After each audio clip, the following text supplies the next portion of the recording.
Hello there, my very good friends. On today's wrestling news, a bunch of former WWE stars have said they might still be there if Triple H was in charge. A new report claims WWE staff had to filter Vince McMahon. AEW and NXT are holding major events on the same day. Of course they are. And Triple H is planning on making a creative splash at SummerSlam 2022. I'm Adam Wilborn. And I'm Andy Murray. And this is the news. Alright, the fallout from the recent upheaval in WWE continues, and that's why we're talking about Triple H and Vince McMahon a lot today. Yep. Let's start with the Triple H story here from Fightful Select. They spoke to, according to Sean Ross Sapp here, around 24 people who used to be with WWE but who have left over the past few years. And there's some really interesting stuff here, and not necessarily surprising given how popular Triple H is amongst the wrestlers, particularly when compared to crazy old Vince. But hey, Trips, you get less bad. So, one former WWE wrestler who left in 2016 said that Triple H, while Triple H serving in this new role as head of creative, back then might not have convinced them to stick around outright. Different creative circumstances might have altered how they perceived WWE's interest in them since then. So that's an interesting part. But several former NXT talents stated their belief that if Triple H had been in this role, they wouldn't have been let go by WWE in the first place. Of course, WWE has cut a bunch of people over the past few years. Budget cuts, and you know, we go into that quite a bit. Now, a couple accepted that before being released, they weren't really progressing or being utilized all that much.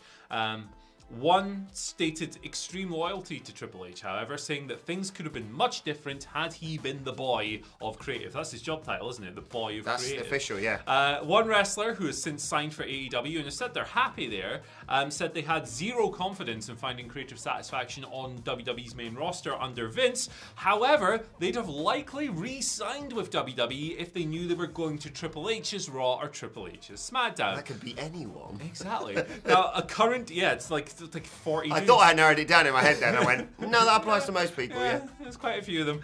Now, a current free agent, meanwhile, has said that while stated that Triple H and new WWE co-CEO Stephanie McMahon, who Triple H is of course married to, the ultimate power couple in pro wrestling now, that them ascending to positions of power increased the possibility that they end up back in WWE.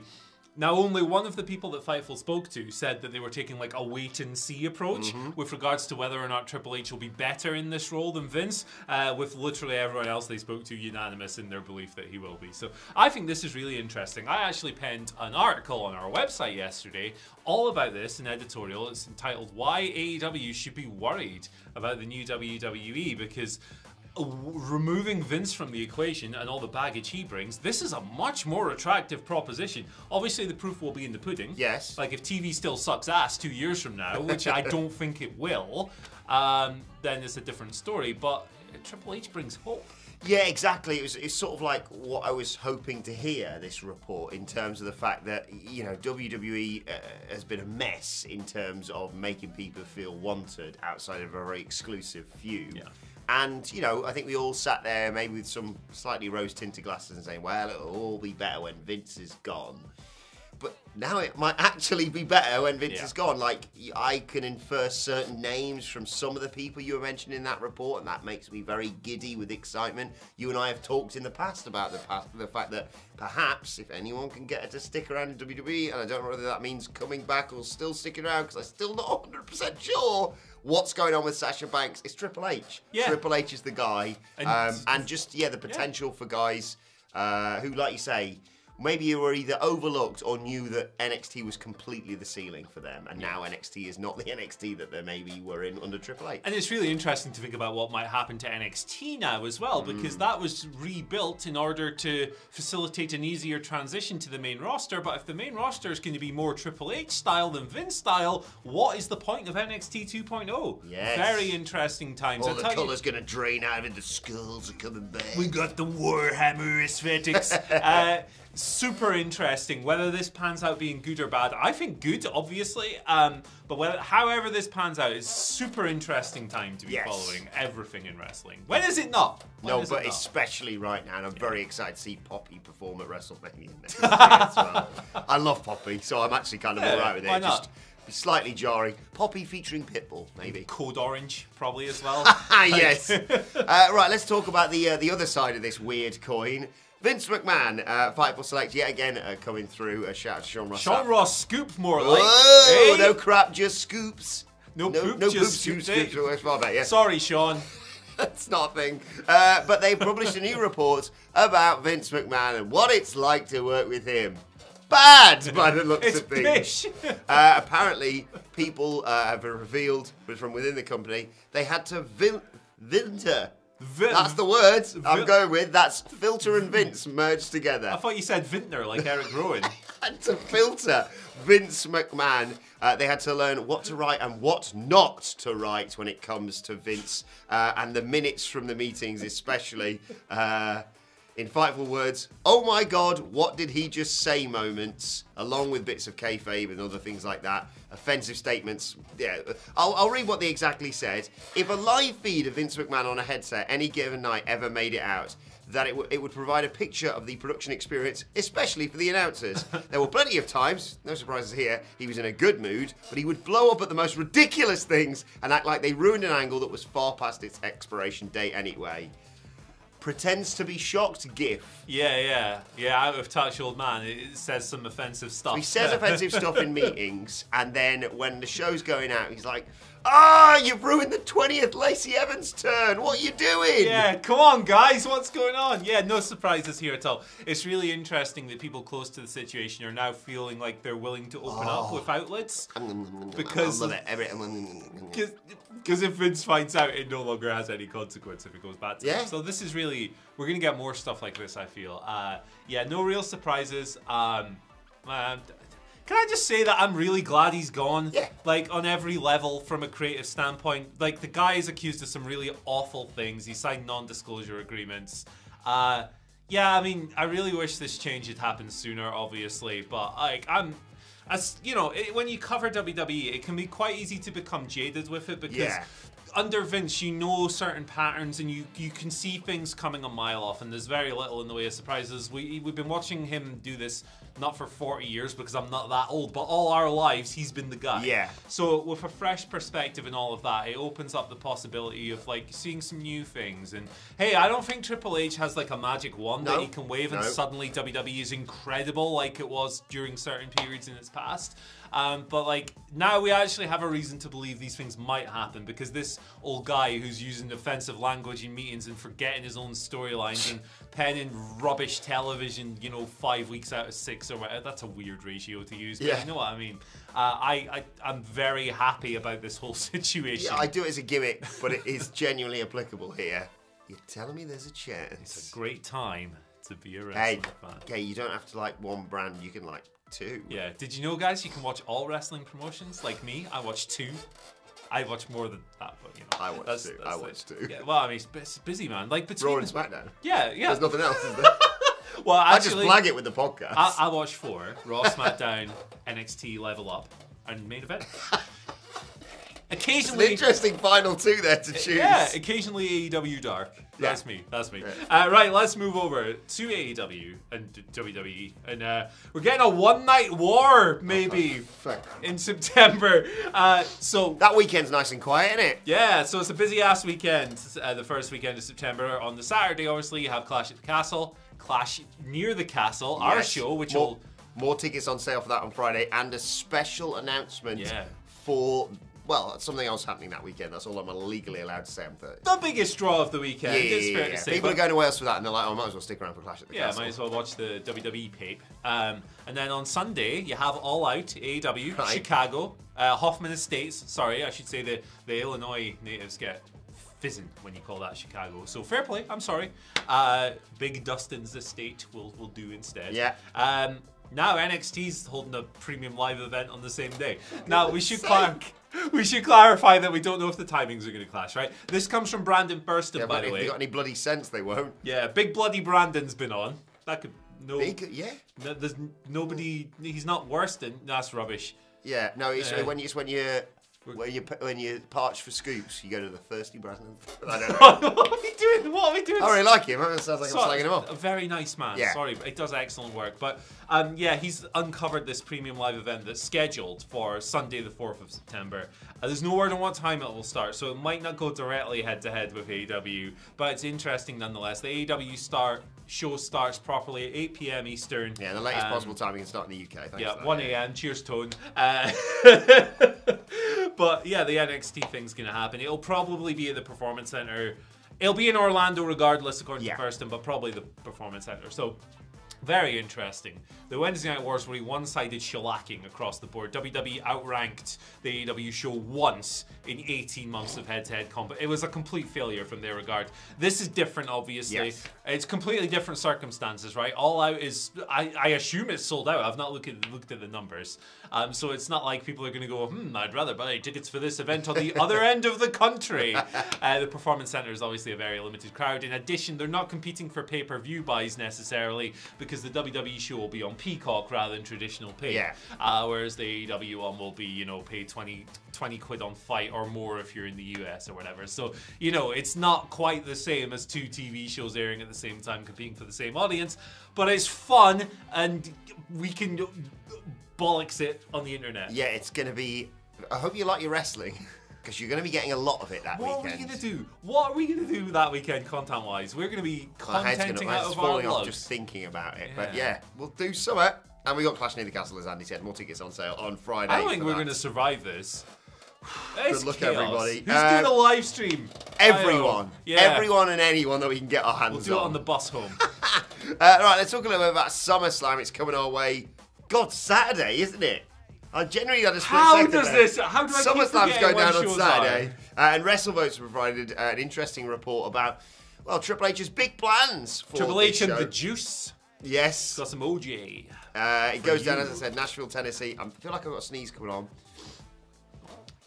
That's it. Yeah, that's how you get rid of a sneeze. That'll do it. The report says, with SummerSlam being Punch his your first mate's real back. show in total control, sources say Triple H would like to make a creative splash at the event. However, that was in all caps, so I shouted it. All caps yelling. Only if it makes sense. Won't do something just to do it. But how about that change of pace already? Yeah, I like... This is exactly what I need to hear, just like your first story. Like, yeah, makes sense. Don't completely rip the script up and go, right, everyone else goes over. Yeah. But I want to start seeing them fingerprints of Triple H on WWE programming. For sure. Because, putting the world title on Elon Musk would make a creative splash, but... that picture of him getting out of that boat, that body shape. I love it. I couldn't understand it. I love it, man. Get it how you live, Elon Musk. I respect it. I don't really respect Elon Musk in general, but, whatever you want to do your thing, body-wise, I guess. What are we on about here? Triple H. Creative splash. Yeah. Yeah. I wasn't surprised that this week's Raw was kind of same. The report came out from Dave Meltzer on Monday after the show, stating that Vince actually wrote most of that Raw before he retired. So, boom, there you go. That's why it wasn't all that different, except you had some longer matches. And it opened with a brawl, but then it later came out that the reason it opened with a brawl is because WWE didn't want people booing Logan Paul making his entrance on TV for his first entrance of the night. He, of course, made an entrance later on. But once you see someone for the first time and the second time, it's a bit different. Yeah. Looking forward to it. Renewed interest across the board. I think SummerSlam was always a tipping point because that's where you blow stories off and you don't mess with things too much. So, yeah, bring it on, man. Don't anticipate the Raw after SummerSlam being this huge change, by the way. I think it is going to be a gradual one, as you said there. WWE's very stuck in its ways. I'd say judge, I think Hamlet made the best point. Judge the road to WrestleMania this year. That's the time you really, he's going to have sufficient time to get his feet under the desk and go, right, here's the big plan for WrestleMania 39. Yeah. If things haven't changed by then I'm going to be concerned. Yeah, and don't put the belt on Elon Musk. To clarify, we're not in favour of that. Right, let's rattle through some Twitter questions. He lives next door, doesn't he? Oh no, L. Ron Hubbard's that's the one. Scientology. We got some Scientology building there. It's true. It's a large building. At WhatCulture WWE, if you want to talk about Scientology, don't. It would confuse us. We don't know. First question today comes from Biggest Joe. Says, hi guys, with the announced Fatal 4-Way next week for the NXT Women's Tag Titles, those vacant ones of course, should they rename it as the WWE Tag Team Belts, given the others' disappearance, and send Heavy and Nikki ASH to win them and defend them across all brands? Yeah, I've been saying this for ages. They should just have Women's Tag Belts across Raw, SmackDown, and NXT. Yeah, I agree. I don't think they have enough like established women's tandems to make these things work on several brands. We've agreed on this from day one. Totally agree with this Twitter take. Almost universally, the women's tag division on the main roster and in NXT is random singles wrestlers form a tag team. Random singles wrestlers win 2 or 3 matches. They win the belts, but you know they've only ever been put together to split up and eventually feud, and that's invariably what happens. Yeah. Nia Jax and Shayna Baszler, Rhea Ripley and Nikki Ash, Carmella and Queen Zelina. Like, it's what happens in that division now. So, yeah, this makes sense.